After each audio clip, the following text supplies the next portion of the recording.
Je vais pas me risquer à répondre à cette question dans l'absolu puisque, trouver le Dieu qui est le plus important a été, et est toujours d'ailleurs une source de dispute. Je vais profiter de la question pour inviter à un voyage dans le temps qui, je l'espère, permettra à chacun de trouver sa propre réponse. D'abord, je dois préciser qu'aujourd'hui, nous vivons dans ce que nous pouvons appeler le monde des formes. Nous percevons avant tout la matière et nous avons besoin de la décrire aux autres pour s'assurer qu'ils perçoivent la même chose que nous. C'est ainsi que le monde invisible, celui que nous ne voyons pas, le monde divin, est décrit par de nombreux et volumineux livres sacrés. Si nous retournons dans le passé, à plus de 10 000 ans environ, nous constatons, par l'analyse du Kikongo, la langue Congo, que dans les temps anciens, nous ne percevions pas les formes comme aujourd'hui, mais plutôt les énergies, les vibrations.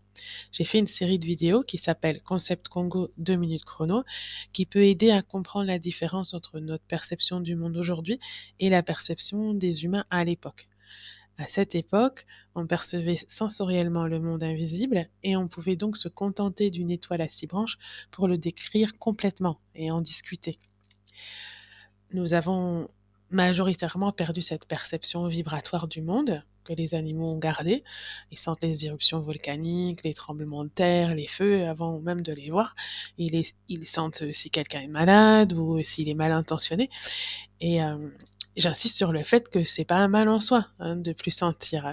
En échange, on a gagné en perception de la matière et ce n'est pas rien.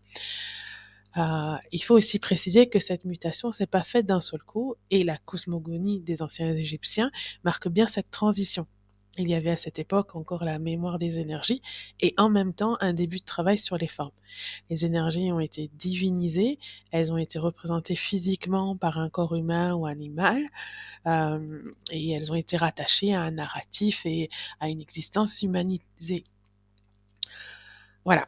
Maintenant, le décor est planté, on va dire. On peut parler plus précisément de Net, qui est une très ancienne divinité du panthéon égyptien. Elle est représentée souvent avec une épée, un arc et des flèches.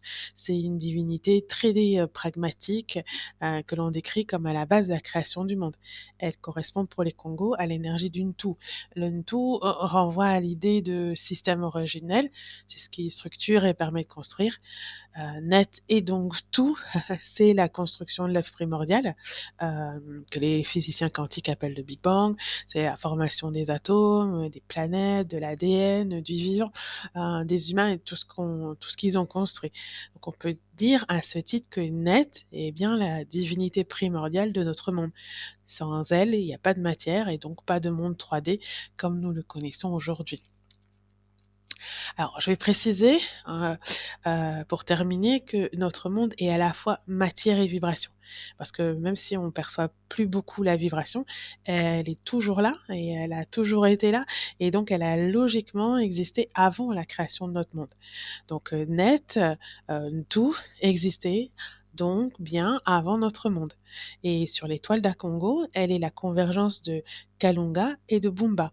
Elle fait partie de la Trinité céleste qui précède la Trinité terrestre. Elle fait bien partie des énergies primordiales au sens antérieur à notre monde et nécessaire à notre monde.